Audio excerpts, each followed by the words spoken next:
8 previews En un jour. Un seul. et on termine, Alex, Par une petite série. avec le feu d'artifice ultime. Petite série attendue. Exactement. UE. On termine, ouais.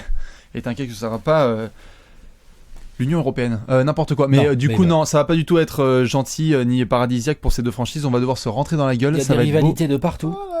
On a le 3e de l'Ouest, nos amis de Houston, contre le 6e de Le l'Ouest, Thunder, le tout à fait. Thunder. Qui a fait sa saison. 2 joueurs, il paraît, qui ont fait des saisons pas mal. Tout à Peut-être fait qu'on en honorable. parlera, je suis pas sûr. On verra par la suite. 2 salles qui sont assez chaudes. Tout à fait. Mais donc on s'installe tranquillou pendant que Alex prépare notamment ses petites fiches parce qu'on va devoir faire comme d'habitude. Vous connaissez la méthode habituelle. On commence avec les dynamiques. Les dynamiques, c'est donc un petit peu raconter très rapidement la saison, mais surtout la façon dont ces équipes vont en playoff. Et puis les confrontations directes, parce que Alex, je crois qu'en termes de confrontation directe, on a eu quand même des matchs entre le Thunder et OKC. C'était pas mal. Des matchs superbes, par contre tous gagnés par les Rockets. 3-1. 3-1, premier match 3-1, du Thunder oui, Westbrook gagné. qui gagne, Oh là pardon. là Oh, là autant pour là moi. là. Le dunk de Avec la Westbrook sur patate de Capella. Westbrook sur Capella. Tout à fait, mais c'est que des matchs superbes. Oui. Après, Enfin, le dernier est vraiment dégueulasse En parce que c'est termes- une branlée des Rockets. en termes de 20 points. tendance, il y a quand même pas photo. Ouais. T'as quand même des Rockets, en termes de tendance, t'as des Rockets supérieurs. Oui. Et ils font une meilleure saison. Il faut une meilleure saison pour VAR. L'équipe fait une meilleure saison dans le sens où on peut débattre pendant des heures de savoir quel est l'effectif Oui, le meilleur et tout voilà. machin. Mais l'équipe fait une meilleure, l'équipe des Rockets fait une saison avec un jeu. Elle sait comment elle va jouer en playoff. Exactement. Ça s'est vu dans le dernier match entre le Thunder et Ça OKC s'est vu notamment. entre le Thunder et les OKC, Rockets. ça s'est vu pendant toute la saison des Rockets. Tout à Ils ont fait. joué de la même manière pendant toute la saison. Le Thunder, Westbrook, Ça dépend des avec les copains de Westbrook autour, quoi. des beautés de voilà. Ça dépend de la beauté que nous propose Russell. Où des fois c'est absolument héroïque, hashtag Denver. Oui, Et puis non, des fois mais c'est il vraiment est- catastrophique. Il est incroyable, Hashtag Denver voilà, aussi. mais James Harden a été incroyable aussi, mais plus dans un collectif, Voilà. plus dans une philosophie de jeu, avec un coach qui était arrivé l'été dernier, qui a imposé un vrai truc. Billy Donovan, bon, il a fait des beaux playoffs l'année dernière, mais Oui, en saison mais régulière, on commande- on est sur notre fin, quoi. On se veut demande- encore savoir tout on à se fait demande ce que- comment joue le Thunder, en fait. Exactement. Il y a une équipe en fait qui se ramène vraiment autoritaire et qui est attendue en demi-finale, et il y a une autre qui est vraiment dans le rôle de l'underdog, de l'équipe qu'on n'attend pas vraiment en demi-finale, Ah, qui va être et qui va champion. essayer de devoir faire taffer vraiment les Rockets. Ce sont les Rockets qui sont très attendus pour le tour suivant. Donc Alex, comme tu le sais, on a parlé bien évidemment des confrontations directes. Il y a eu 3-1 pour Houston. Maintenant, on va devoir parler des joueurs. Mhm. Parce qu'il y a peut-être des joueurs dont on doit parler. fait. Alex, qui est de joueur dont tu as envie de parler? Lou Williams, Bah, ça tombe bien parce que j'ai pris Victor Oladipo. le gros duel. Voilà. Ouais. c'est Très le bonne bon preview titre, sur là. Trash Talk. Voilà, super. Non, bien évidemment. Allez Non. Alex, vas-y, balance la sauce. T'as sorti ton James rasoir? Harden, évidemment. Qu'est-ce que tu veux? Il y a une hype tellement ouf autour de Westbrook et ses triple-doubles. N'importe quoi. Espèce de hater. C'est normal, il est historique, Westbrook. Avec Big O qui vient au dernier Oscar Robertson. match et tout, machin, tout ça. Donc C'est Harden, chiotte. ça doit le rendre fou, tout ça. Ça Ah doit oui. le rendre fou. En plus, au fond de lui, dans sa tête, il doit se dire putain, je vais encore me faire fumer au MVP. Enfin, on sait pas, on va voir. J'en ai On marre. va voir les votants ce qu'ils vont faire, Ah bah, on va on voir. n'en sait rien. Mais il doit quand même se dire, oh là là, avec cette hype de merde, Putain. ils vont tous me saouler. Tous les autres joueurs qui tweetent, oui, oh Westbrook, c'est Oh, Westbrook, c'est incroyable. incroyable. Il doit être Westbrook. vénère. Il doit être l'autre, la barbe là, mais ça doit tellement bouillir là, laisse Lui, il veut tomber. qu'une chose, c'est 4-0 ou 4-1. Donc lui là, il va se retrouver avec Oscar Robertson, pardon. Non, je déconne. Pardon, j'arrête les conneries. Avec André Robertson. Ok, André Robertson sur le dos, qui est un Ouais. excellent défenseur. Tout à attention, fait. mais qui va rien pouvoir faire. Pour moi, Harden va débarquer, je l'attends vraiment en mode, tu mets Victor Oladipo, tu vas voir. Tu mets Oscar Robertson, bah tiens, tu vas voir ce que je vais Mettez en faire. KD la prochaine fois. Mettez ce que vous voulez, je m'en fous. Je pense que on va avoir une saison, n'importe quoi, une série de James Harden. Phénoménal. Et en plus, je l'attends vraiment. Alors, il y a le côté technique, il y a le côté production, mais je l'attends vraiment sur le côté aussi. J'ai trouvé son leadership intéressant pendant la saison régulière. S'il y a des fins de match serrées et qu'il drive et que Trevor Ariza est ouvert dans le corner juste au bon moment, j'attends qu'il lui donne comme tout au long de la saison. Mhm. Il y a un effectif avec lequel il peut travailler. Tout à fait. Donc ça va être Harden. Donc vraiment pour moi, le joueur que j'attends, c'est Harden en termes de production statistique et en termes de leadership. Très bien. Eh bien écoute, pour te répondre, qui puis-je prendre si ce n'est Russell Westbrook, qui lui aussi est très attendu bien évidemment par la terre entière. Mais il y a un aspect qui m'intéresse beaucoup avec Russell là sur cette série, c'est que, on vient de le mentionner, le Thunder n'est pas attendu en demi-finale. Et on le sait aussi que malgré tous les exploits qu'il y a eu en saison régulière, c'est très très bien, mais l'un des derniers souvenirs qu'on va avoir de cette saison, c'est en play-off. Et donc, ce qu'il faut essayer d'éviter pour Russell, c'est que si tu te ramènes au vote du 26 juin, par exemple, le soir de la remise du titre MVP, et que tu t'es pris un 4-0 ou un 4-1 par Houston, eh ben mon pote, c'est pas top. Alors certes, tu peux repartir avec le trophée, mais je dis juste que c'est pas top. Donc, même si le Thunder n'est pas censé passer, on va faire les pronostics après. Ils ne sont pas favoris. Alors après, on va faire les pronostics, mais non. Mais je me dis que dans l'image et dans l'identité, si tu as un ou deux matchs grattés par le Thunder avec un énorme Westbrook, tu as fait ton taf, entre guillemets. Tu vois ce que je veux dire? C'est que tu as fait ton boulot en tant que leader et en tant que joueur qui n'est pas forcément attendu vainqueur de cette série. On va faire les pronostics après, mais je vois pas beaucoup de monde qui se met des Thunder 4-3 ou je sais pas quoi, ou Thunder 4-2, enfin je vois pas énormément. Après ça peut arriver, on va voir, bien évidemment, on attend pour les pronostics. Moi je te parie, il va y avoir plein de gens qui voient le Thunder passer. Eh ben écoute, allez-y, balancez dans les pronostics par la suite. Mais d'abord, Alex, pour faire petite transition, ça c'était pour les joueurs, on va devoir regarder maintenant la petite étape, le game winner. C'est la petite section, bien évidemment, hashtag expert, PMU, discussion d'un coin de table, où là, on est un petit peu les tacticiens, on se dit, vas-y, on s'y connaît en basket. Donc du coup, on va pouvoir parler un petit peu stratégie. Allez, vas-y, balance la sauce, Coach Pop. Les coachs, justement. Les quoi? Les coachs. Les quoi? Pardon. Arrête, ils sont sérieux. Mike D'Antoni d'un côté, qui fait un boulot fabuleux depuis l'été dernier sur ses Rockets. Ouais.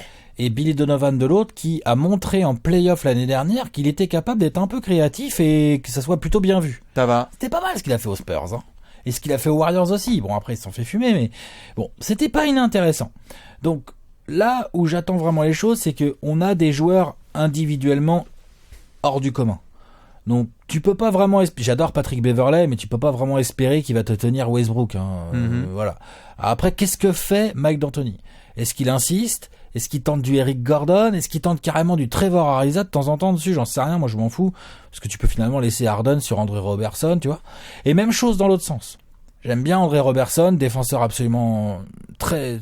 magnifique. Très gênant. Très lourd. Mais James Harden, sur la continuité d'un match ou d'une série, il y a des moments où Oscar Robertson va fort... Oscar, il faut que j'arrête de l'appeler Oscar. Mais oui, mais c'est parce qu'il vient de taper le record, forcément. Ouais.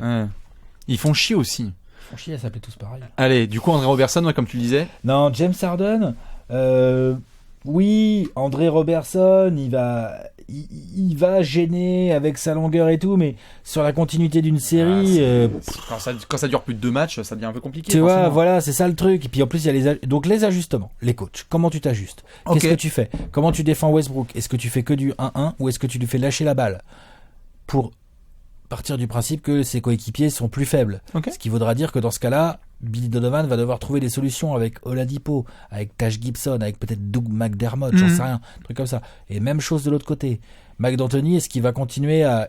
Il fait pas énormément tourner, tu vois, il ride pas mal ses joueurs. Est-ce qu'il va faire pareil? Comment il va utiliser Lou Williams, Eric Gordon en sortie de banc? Il y a un énorme edge à utiliser là, à ce moment-là. Tout à fait. Et comment Mike D'Antoni va gérer les gros bébés de la raquette d'OKC là? Est-ce que tu continues à les gérer avec du Capella, du Anderson? Est-ce que tu acceptes en gros de te faire défoncer au rebond? Il y a des gros ajustements. Vraiment, c'est des... Ouais, tout à fait. Il y a un jeu d'échecs tactiquement parlant, il y a un jeu d'échecs incroyable. Qui est assez intéressant, même si toute la hype sera bien sur les joueurs. Eh bien, écoute... oui, c'est ça le truc, ça cache le travail des coachs. Eh bien, écoute, Alex, moi je vais partir sur un aspect très simple. Je l'avais mentionné notamment avec Golden State. Houston, on les attend énormément en playoff. On les attend. On peut dire ce qu'on veut. Il y a tous les posts de saison régulière, on les attend quand même. Tu fais podium avec une saison aussi belle, on t'attend. Ouais, superbe leur saison régulière. Et tu me dis si je me trompe, mais honnêtement, si Houston arrive à défendre un minimum, cette série, elle est expéditive, pareil. Elle peut aller très vite, parce que autant offensivement, c'est deux équipes qui peuvent vraiment scorer de la 110-120. On est d'accord là-dessus, tu peux. Mais si Houston s'applique vraiment, c'est-à-dire que ce que j'ai envie de voir, c'est, on connaît... Et je sais, on connaît tous très bien le CV de Mike D'Antoni en play-off, qui a pu aller jusqu'en finale de conférence, mais qui a aussi, qu'on le veuille ou non, cette image encore de joueur, de coach, pardon, qui n'a pas encore, tu vois. Qui n'a pas réussi, il est jamais allé au-delà de la finale de conf. Voilà. Et donc, du coup, même si on l'annonce pas encore en finale NBA, c'est juste que pour le coup, j'aimerais bien voir si là, dans sa véritable mutation, c'est pas qu'un phénomène qui a lieu d'octobre à avril, mais si c'est quelque chose qui se prolonge aussi en mai. Tu vois, fin avril. Si c'est un coach qui va faire, ok, vous en souvenez du moustachu, etc., qui s'en battait totalement les couilles. Il n'y en a plus là. Il n'y a plus de moustache, et en plus, dès le premier tour, on défend les gars. Parce qu'il l'a dit, si ça défend un minimum, Houston, le Thunder ne tiendra pas si Houston défend un minimum. Ils ne tiendront pas. Non. Parce que le Thunder ils n'auront pas empêcher les Houston uns, de scorer. exactement, ils ne pourront Je pas. crois pas à Donc, ça. Même si André Robertson muselle un peu, non, c'est mais un grand mot. Hein. voilà. Mais contient un peu Harden, en fait, t'as trop d'options. Il y a trop d'options. Donc du coup, j'aimerais bien voir si Houston peut avoir une grosse attitude d'entrer dans ces playoffs parce qu'ils sont encore un petit peu étiquetés comme les clowns, tu vois, de Oui, l'Ouest. tout à fait. Il y a ce petit côté, Il y a genre, le côté, c'est pas vraiment du basket, quoi. Voilà, voilà, vous faites des triples doubles contre les Knicks, mais bon, maintenant on vous attend un petit peu quand ça ralentit. J'aimerais bien voir ça. Ouais. Voilà, pour cet aspect. Bien évidemment, s'il y en a d'autres qui vous intéressent et qui vous passionnent sur cette série, on va devoir en parler. Hein. Inutile de dire que la bataille d'MVP, on l'attendra H24 dès la moindre action et dès la moindre déclaration aussi. Mais Alex, comme d'habitude, on va devoir passer au pronostic time. T'es chaud? Ouais. Allez, tout le monde sur son clavier. Pronostic time, tout de suite avec Alex. Balance-nous ton pronostic sur cette série. Alex, que va-t-il se passer? Qui ira jouer, peut-être les Spurs, en demi-finale? 4-1. 4-1 pour les Rockets. J'ai été pas loin de te filer un sweep, hein, mais je me dis quand même. Mais vraiment, je trouve que, évidemment que Westbrook va être incroyable, hein, mais je trouve que les Rockets, même quand ils sont, même sur les matchs où ils vont pas être forcément hyper bons, avec peut-être un Harden en demi-teinte ou peut-être les tirs qui rentrent pas trop, tu vois, par exemple. Même sur ces matchs-là, je pense qu'ils peuvent les gagner en fait. Tout à fait. Et alors sur les matchs où ils sont en forme, c'est les blowouts pour moi. Ok. Donc du coup, j'en donne un au Thunder quand même parce que j'aime pas parier trop contre Westbrook. D'ailleurs, Westbrook, ça se trouve, il va me faire mentir complètement. Bah dès qu'on a fait une vidéo sur Westbrook, il a fait. Mais l'autre, voilà, à chaque fois qu'on fait une vidéo, qu'on fait les pronostics sur lui, l'autre, il arrive, il s'énerve. Le débat est terminé. Donc là, le fait que je dise 4-1, ça se trouve, du coup, les Thunder va gagner la série 4-2. Exactement. Vois. Mais non, quand même, j'ai du mal à pas transcrire la domination potentielle des Rockets dans mon pronostic. Allez, j'en mets un de plus, juste pour le Thunder. J'en mets 4-2 aux Rockets pour passer en demi-finale. Je pense qu'il va y avoir peut-être un match où tout d'un coup Houston se met à mal shooter. J'en sais rien. Tu vois, un de ces games où ça ralentit un petit peu. Ça joue pas trop. Tu rajoutes un Westbrook game, t'es à 4-2. Après, c'est Houston qui l'emporte cette série. Mais je pense que voilà, j'en donne peut-être 2 petits au Thunder. Et d'ailleurs, ce sera réussi. Hein. Si le Thunder en prend 2 aux Rockets, c'est une réussite. On est d'accord? Ah bah ouais, c'est ça toujours un peu la déception pour un compétiteur comme Westbrook. Oui, mais bon. Mais en termes de match-up, je pense qu'ils sont un peu courts pour faire autre chose cette année. Ah non, à eux de nous faire mentir, hein, mais je pense qu'effectivement ils sont un peu courts pour faire mieux, quoi. Tout à fait. Dans tous les cas, balancez tous vos pronostics sur cette série, bien évidemment. Et puis Alex, nous, évidemment, on est obligé déjà de faire des bisous à tout le monde sur ce premier tour de playoff parce qu'on va les vivre avec vous, que ce soit sur les réseaux sociaux ou sur YouTube aussi, parce qu'on fera d'autres petites vidéos, il paraît. Je ne fais pas de spoil, hein, on verra ce que ça va donner. Hein. Avec les réels, ce qui sera possible. Et puis bien évidemment, on vous laisse regarder toutes les autres previews. On reviendra, nous, à peu près autour du 29-30 avril. Non pas avec, bien évidemment, il y aura d'autres vidéos avant, mais sur les commentaires, parce qu'on va regarder tous les pronostics qui seront faits. Donc on sera là genre, ah bah Michel, t'avais dit qu'ils allaient gagner 4-0, finalement il y a qu'est-ce qui se passe? Bulls. Alors je comprends pas, finalement les Bulls en finale de conf. Donc voilà, on vous remercie bien évidemment pour tous vos commentaires, et nous, on se retrouve ce week-end pour les playoffs. À toutes, ciao. Ciao.